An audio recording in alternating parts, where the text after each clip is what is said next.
Just do it. What could be your particular style? I'm talking about how your leadership style can drain you in your 40s. But maybe you're just doing your job and something feels off. Your boss focuses on the targets, the rewards and the pressure, and slowly the culture around you becomes cold and mechanical. Is it the leadership that's draining you? We'll find out now from the research from Ali et al. I'm a best-selling author. I'm going to give you at the end my own view. In this study, it shows that leadership style directly shapes workplace culture. It focuses on transactional leadership. That is, the rewards, the structures, the controls of leadership. And the strongest influence on creating a consistent and performance-driven work culture. It also said that it had a strong correlation between leadership and cultural quality. It's not only that article I want to focus on today. Bawalia in the research also looked at a paper about leadership styles, and they said that transformational, transactional, autocratic and servant leadership shape how leaders motivate, communicate and influence people. They took all of these particular styles and they showed how it affected performance, morale, innovation and workplace culture differently. We're looking at both together now. See, what it is that work culture is not random. It is a direct reflection of the leadership style. One of the studies proved that leadership shapes cultural outcomes, whereas the other explained how different styles create different environments. So if work feels, say, wrong to you, it may be the leadership systems and not the job itself. So how then can we try and solve this? Well, firstly, we can identify the leadership style around you. Now, if you're the leader, if you're the prospective leader, potential leader, leader that wants to just, or the person that just wants to lead and leads in other areas or aspects of life, you can keep this in mind too. Identify, is it transactional? Does it give rules, rewards and so on? Or is it transformative? Does it inspire people to work harder, to give of their time, their energy, their ideas? Or is it more autocratic? Or are you more autocratic? Are you controlling? You mightn't even know that. You might be just really task driven and that's the way you think about things. But in fact, to others, you're autocratic. Or are you building awareness that changes perception? It's important to know how culture is being created so that the leadership then can be defined objectively apart from the team performance, or holistically together, how the leader can integrate and motivate everybody as well. Knowing that culture equals behaviors plus the rewards and expectations is what is one of the outcomes and serious outcomes from this research, because it says that leaders, they shape all three of the behaviors, the rewards and the expectations. So what gets rewarded gets repeated, and essentially that's what we want to do, isn't it? We want to improve incrementally each time and not confuse structures with purpose. We can often do this. If we have a transactional system, it can drive performance, great, but they may lack actual meaning.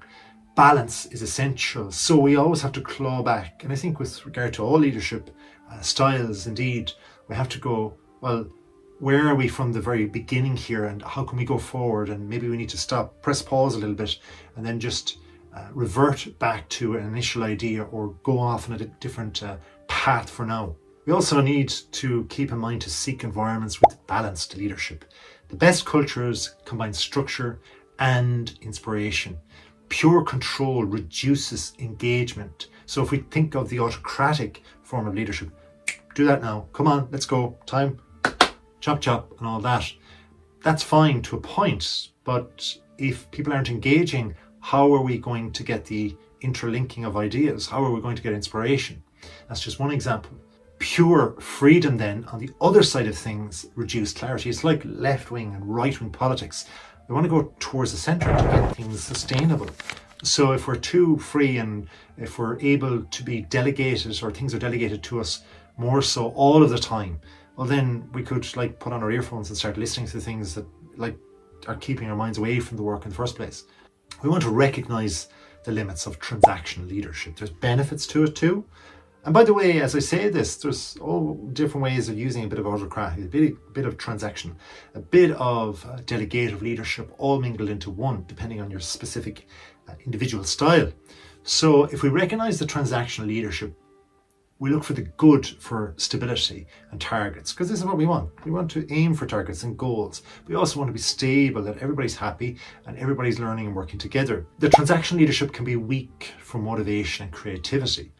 And it depends on your specific niche, your particular company, your particular project, your particular organization. So bear that in mind with all that's being said in this video.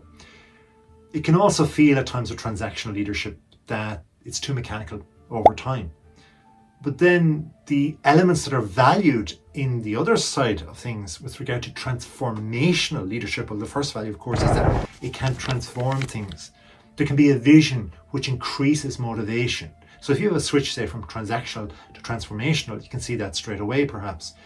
There could be inspirational through the transformational element as well, which increases effort, and meaning sustains long-term engagement. Our personal motivations intrinsically are most important for every aspect of life and work. To try and get into a person's mindset and to be able to develop them as a person, as an employee, as a worker and so on, is a great way to lead for sure. But you need to protect that motivation that's very personal to a person too, because culture can influence and over-influence mindset too on the other side of things.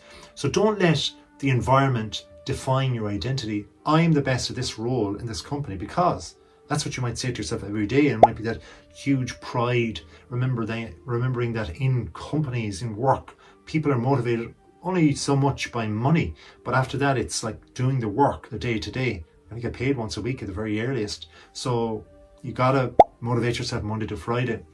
Don't let your environment define your identity. You have to have something else that defines your identity, and build the internal purpose, that intrinsic motivation. Now, if you're getting something from this video, or if not, please like, comment, up or down, bad or good, and we can improve things as we go. Subscribe too.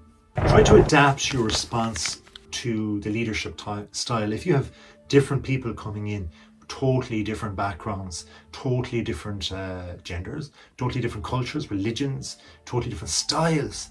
There's so many variables there that can be tricky to warm up to them, for them to warm to you, for them to understand the company, the niche, the time pressures.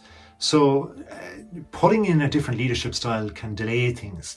But if you have the same leadership, it can also make things a little bit raw, a little bit stale as well. So with that in mind, with transactional leaders, focus on results. With transformational leaders, they try to engage vision a bit more. So with autocratic leaders, they manage expectations. They want this, it's on the agenda, we have a meeting. Agenda, meeting, time, let's go, let's get it done. Booyah, we got it done. Yeah, you're autocratic, none of us actually enjoyed it. Recognize though, when culture is the real problem, because I did mention there, you might get a different style, a different person coming in, and you might have different managers going along as well. And the culture then over time changes. If new employees come in, they're not too sure what is the culture of the place. If it's not written down, if it's not embedded in the day-to-day networking of people, well then people don't accept it. They don't go by it.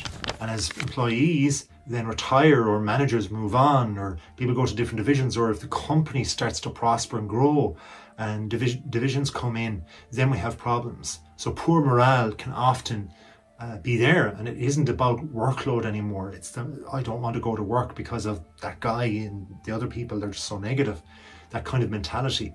So it's about leadership approach and approaching it in the right way. At the end of the day, whatever your style is, you need to be able to approach the individual that's there and knowing what motivates them in the short and long term. Try to diagnose correctly before reacting, because being reactive is not always the best way for people. They don't like it. However, if you're reacting to something that needs to be done and isn't pressurizing them, but is complimenting them, and you use the right words, the right body language, the right gestures, it can be very much welcomed. Move toward better leadership environments. Culture rarely changes without leadership changes. So it's okay to want a better leader, a subdivision manager, or to give them a training course on these different leadership styles, and to try to facilitate their own leadership style, to eke out the little sprinklings of each and try to use towards the product line or the service that indeed you guys are kind of going towards or trying to build towards.